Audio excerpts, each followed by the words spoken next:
Happy Friday, youth developer. I'm a little sweaty palms in here because I'm really excited to have Artie Bayes. Now, I'm going to tell you why maybe I'm a little nervous. He used to be my boss's boss's boss back in 2000.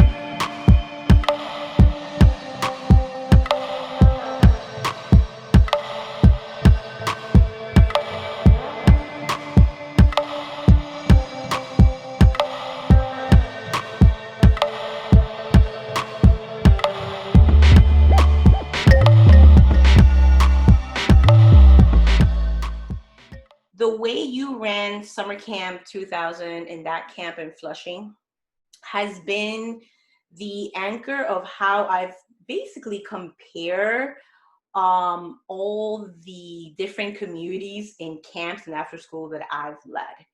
And it started with such a great foundation. I feel very blessed that I was able to be in the team, and I wasn't in leadership and with you.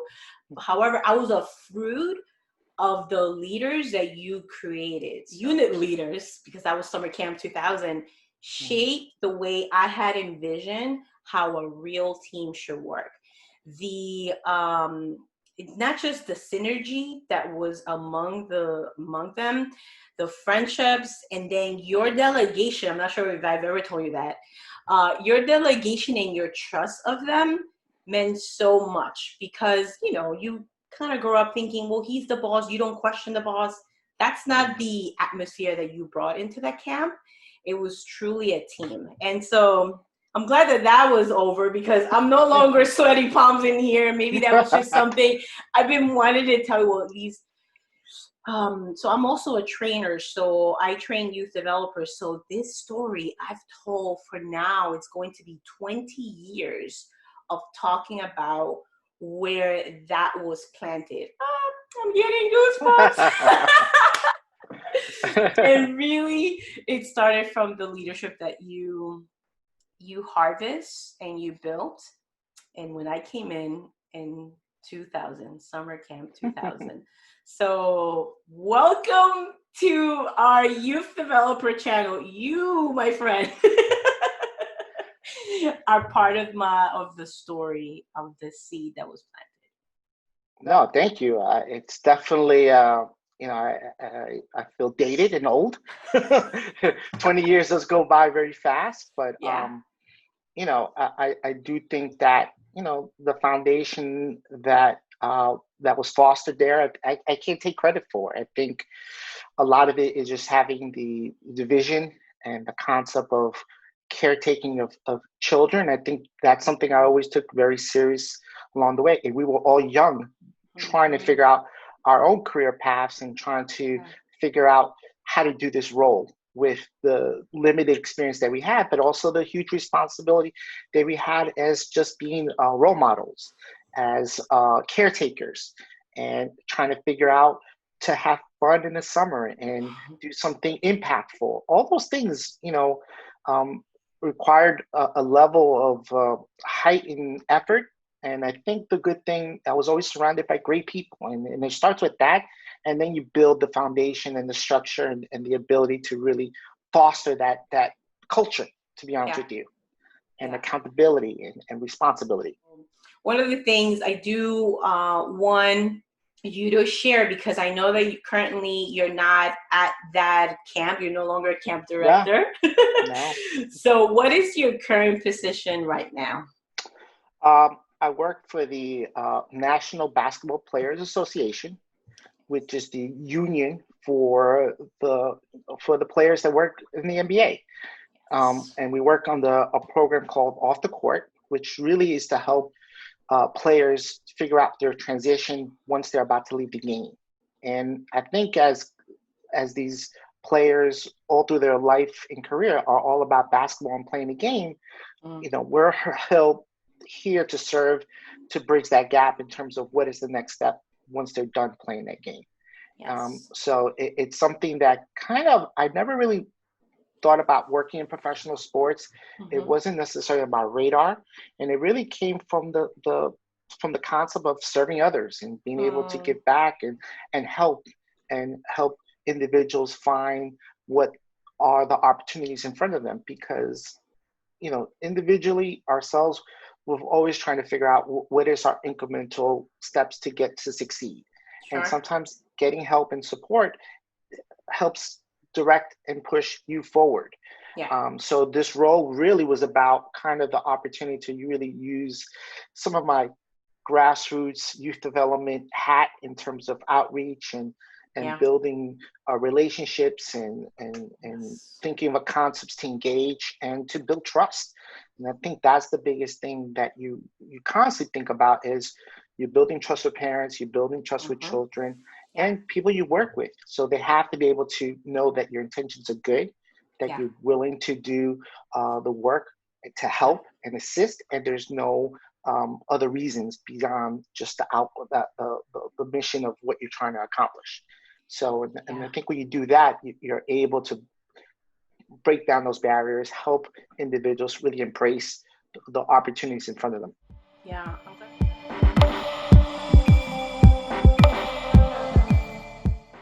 I left the Y in 2003, and I think as I look Wow. back, when I look back at my Y career, I started when I was 15 years old, and that was in again, I hate dating myself, in 1990. So I started as a CIT, counseling training, CIT, counseling training. Yep. and it was something just to be involved, give back. And my dad was very wanted me and my brother to be involved in programs, and we Yeah. got to start us both at the Y. And at that point, I became a junior counselor, senior Yep. counselor, youth coordinator, unit leader, and then got hired as a director in 2006, 1996, Wow. and basically just forged a career working team programs, youth development outreach, writing grants, working through the initial startup beacons, and truly grassroots community outreach, working with families, virtual Ys at that time, and outreach in schools. So, I mean, everything, my mindset was, this is what I'm going to do for the rest of my career. And Hmm. and I think what I realized that, at that time I didn't have my degree, and it was Mm-hmm. something that held me back. And I Mm-hmm. had to make a decision for myself and say, what do I want for my life? How do I proceed to the next level? Mm-hmm. And when I came to that realization in 2003, when I left, my last day was the day of the blackout. um, Wait, that was your last day? I was there. yeah, Get out of yeah, here. Okay. that was my last day. So then at that point, I had resigned. I had saved money to go back to school full time, St. John's Mm. University. And I knew I was taking the risk, but I also knew that, hey, if I could dedicate myself for that full year, do school right, put all my efforts there, I'll be Mm-hmm. back at the Y. I had no Mm-hmm. qualms on that. So Yeah. I enrolled. I was taking 21 credits a semester. Um, and my professor at that time in sports management was Dr. Dick Barnett, who was part of the championship teams in the 70s, brought the VP of Community Relations of the Knicks at that time. And Mm-hmm. I was really blown away by her story, working professional sports, being a Latina, working for a major Nice. sports entity, and she wanted interns. And I think Mm. sometimes you need a spark or some kind Yes. of fire, or your eyes just get big of something you want to do because you get inspired. Mm-hmm. So I applied. I started as an intern, and within my 14 years, I went from intern to coordinator to manager to director, over Yes. that stretch of time. And Yes. and they're basically just, you know, it was community relations. So we're still working community, but from a Mm-hmm. different standpoint, using Yeah. sports as really the outreach mechanism, because sports does leverage interest in youth. And I was Mm. getting involved with a lot of our youth programming in Mm-hmm. from the professional sports, but Yeah. giving back Yeah. to nonprofits like the Y, like other organizations. Right. So I never really left. It was just from a different lens that I was working in youth development space, but it was just for a professional team, working with the foundation, working with players on their community outreach, developing programs and giving back to the community from a professional sports franchise. So you were the ones running the grants for all these beacons that were open back in the early 2000s? I was part of applying for those grants Oh, that's so great. through DYCD at that time, the Yeah. Department of Youth and Oh. Community Development. Mm-hmm. So all those are new concepts in terms of how do we get kids involved in their space that they go to school in. Yes. That's how a lot of those concepts were originated. So being able to be part of that and see that development and growth and to see where it's today, Yes. that's kind of was the scratching of the surface of just the expansion of youth development work at that time. So Yeah. And you know what I love about back in the day, because I'm sure you worked really close with Deep. He was in Child Center, New York, because he was part of that coalition of yeah, beacons. And when he tells that story, I love that because it wasn't about, oh, us, the Y, us, CCNY, us, Boys and yeah, Girls Club. It was really, okay, we're all from different nonprofits. How do we help the community? How can we expand? yeah. And I thought it was really beautiful. There was no power hungry. No, it was truly collaboration. So when I hear that, it gives me goosebumps because I went to 189. That's where I went to for school.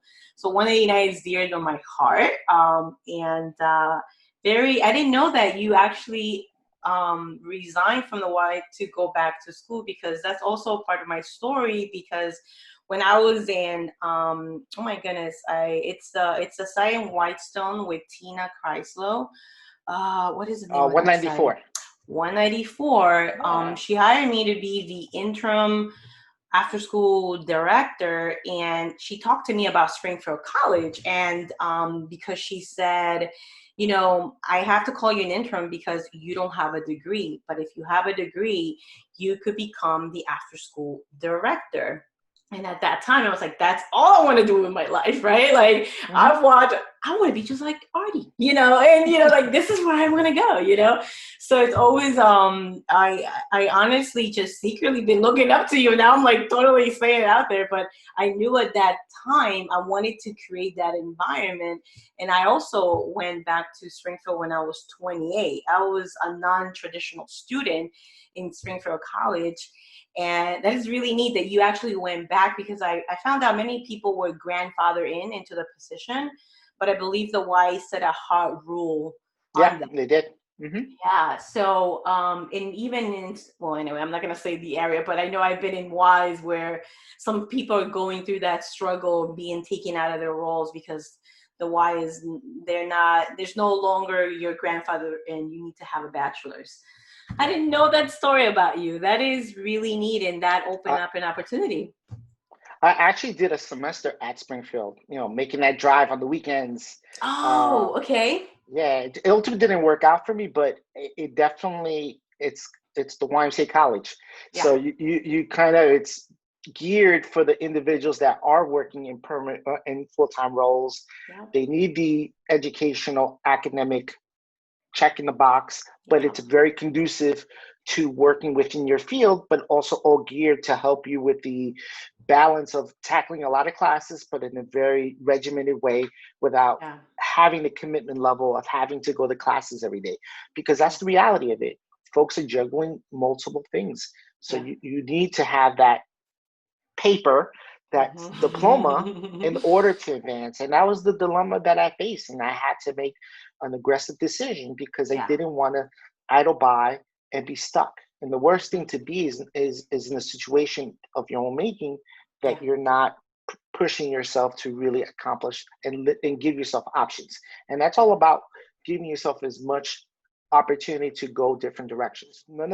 Nothing happens overnight. I think that's one thing that people forget, that sometimes you have to take incremental steps, even with your own career. I've always said to people that, when early on it was, working to your fullest potential. People don't plan to fail, they fail to plan. And those have been big building blocks from early on in my career and how I've applied that in everything I've done and have been doing in terms of now. I wonder if I actually got if you introduced me to the quote. I use the quote all the time in most of my training. That is so funny. It might have been something that either Val might have had in his office, But yeah, it was definitely from early on in Flushing because I learned how to play tennis in Flushing YMCA when I was 12, which is Okay. crazy to me. Like that story keeps going back to this building.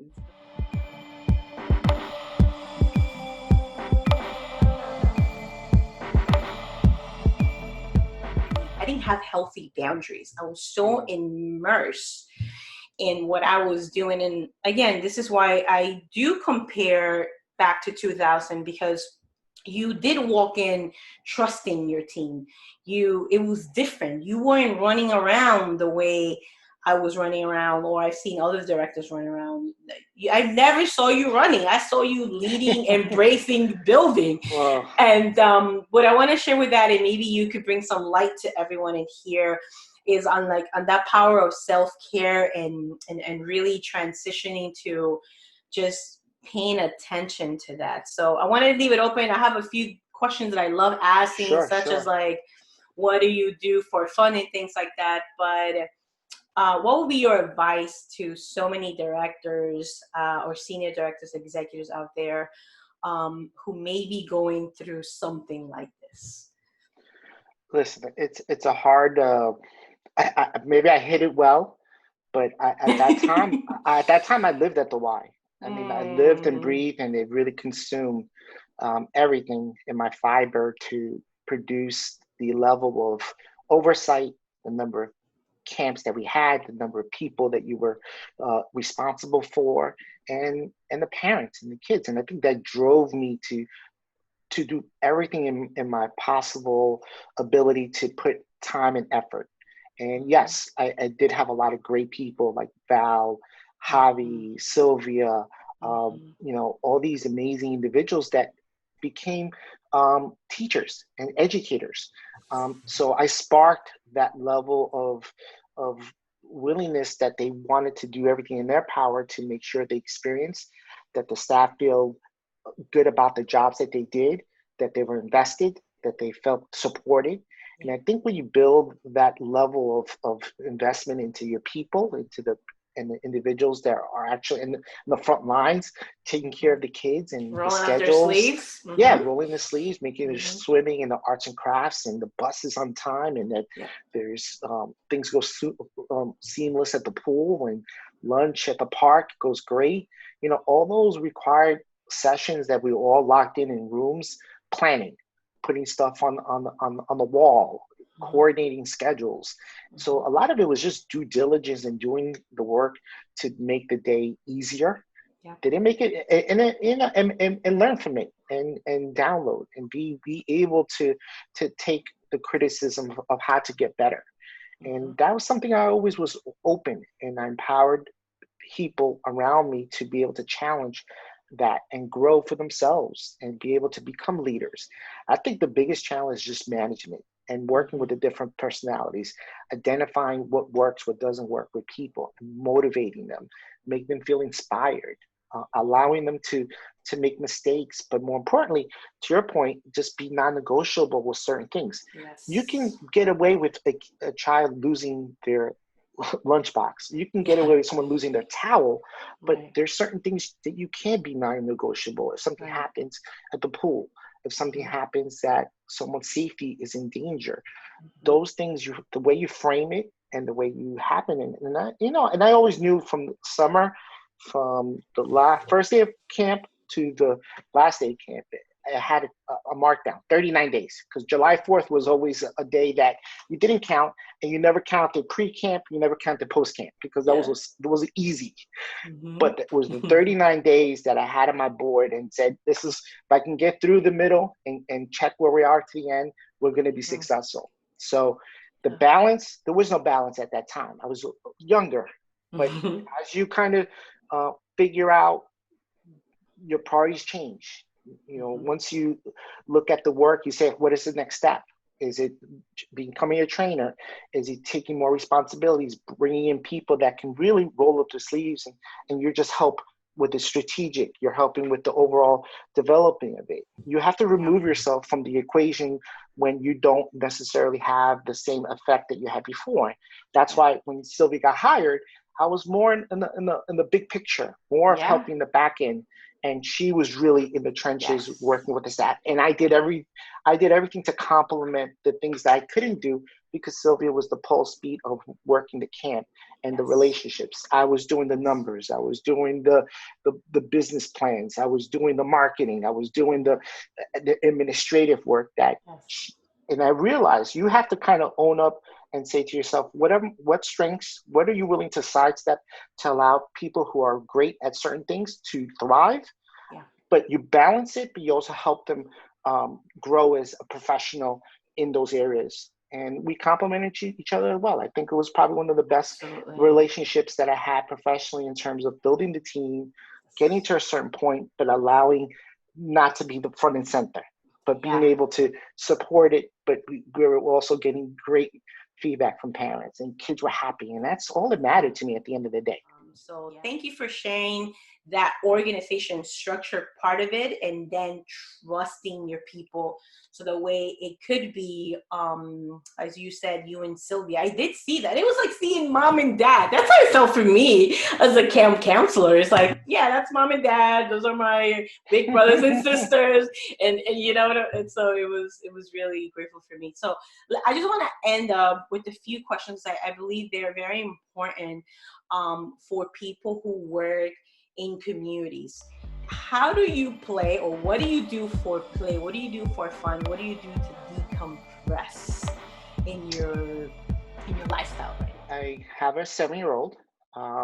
She's going into second grade, and I think having her really changed my perspective in terms of just, I always, took seriously the role of being a caretaker, a role model, um, you know, mentor. But having your own child just changes the narrative. So being able to go biking, being able to take her to swimming. There was a period of time of 2 years that I was able to go back to volunteer at the PTA, help out with events at the school trips, read in her classroom. All those things were very important to me because it gave me the opportunity to really impact my own child. So Mm, I've never taken that for granted. I think there's something that always sticks with me. You only get to raise your child once. mm, So those touch points early on and being able to be actively involved in her life, in different, if it's bike riding, if it's going to the museums, or if it's that's what I live for my daughter, and being able mhm, to do things for her to explore and support her. And I think those have been the greatest things that help me balance me, look at the big mhm, picture, and look at everything that I've done to sacrifice to get to where I am at, through the lens of being able to spend time with her, and kind of keep that going, instill some of the values and some of the things to, for her to recognize that you have to put the work in, you have mhm, to be proactive than reactive, learning through the lens of just putting effort into everything you do, and having a passion, having a commitment level to what you love, being able to explore and be uncomfortable, and mhm. not be fearful of your surroundings, but embrace the Yeah. diversity that's around you. And I think that's been the cool part of being able to go through that process through her. So a lot of it's that uh, going to the park, going to the Yeah. zoos, taking advantage of nature, being able Yeah. to spend time with my family. I think that's been the cool thing, that we are all so accustomed to working and the routine, and sometimes you kind of lose the time that you have with your family and the Yeah. basic things that this circumstance that's been awful, but there's been some silver linings that really Mhm. brought families together a little tighter. Yeah, I love that. You said something along the lines about giving life to your inner child as you're playing with your child, Yeah. and giving permission to play. I know a lot of times we don't do that. Who you call your social support, or your support and mentors? Who do you surround yourself with? It's crazy. A lot of my former bosses or people from the Y, I still stay in touch with, and I think I've always respected their leadership, and how impacted my view on how to be a professional. And if it was Dr. Barnett, who was my professor at St. John's, who Mhm. inspired me to go into sports. I still stay in touch with him. If it was Right. my first boss at the Y, Who's that? um, David Rogers.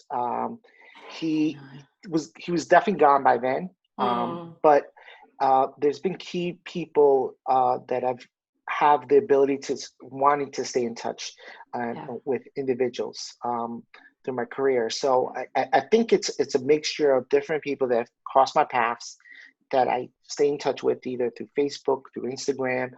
I'll send messages. I think I've always been very, very mindful about just people that help me, that Mhm, inspired me, and mhm, always seeing how they're doing and seeing how what they're up to. yeah. And that's something that's kind of always been very ingrained in me in terms of just always recognizing the people that got me to this point and never forgetting, more important than anything else. Yeah, important. What are you currently reading right now? That's probably one area that I'm really bad with. But I do have a book in mind. It's called The Fire Next Time by James Baldwin. And it's really about two essays, one about him writing to his 14-year-old nephew about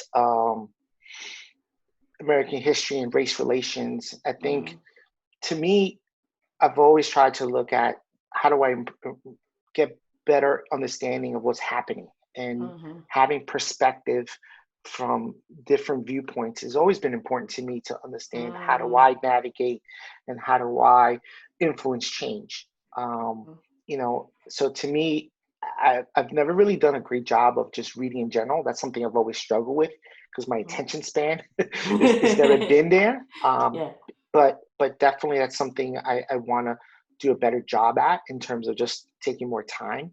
yeah. I consume a lot of uh, sports in general because I'm just trying to see where things are heading in terms of the industry, and obviously the social justice uh, Mhm, efforts out there, and mhm, just trying to follow how I can get involved and support the narrative of just equity and mhm.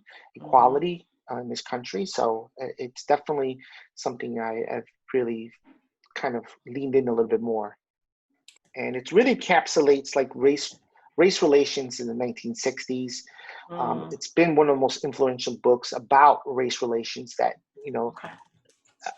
one thing you'll notice about me is like I do a lot of research and I try to make sure things I get involved or time wise that I make sure that it kind of gives me the everything I need to know, but without making sure that my time is spent um, in the way that it's impactful. If I'm doing researching on a job, or if I'm doing research on a different program, if I'm looking at opportunities, that I really do my homework. And part of it's Yes. preparation. Part of it is Yes. just having a good feel of the content, and you're able to Mhm. be well versed and that you understand it. And I think that's one thing I've always taken the approach on anything that I get involved in. I love it. Would you say that's sort of your philosophy for life, or is there something else besides? You have so many, Artie. Like we could write a book about you in here. Oh, I think it's like for me, I've always just learned to be uncomfortable, and I Yes. think it reveals a lot about yourself, and also looking yourself in the mirror and being able to say, you know, who do you want to be? How do you define yourself?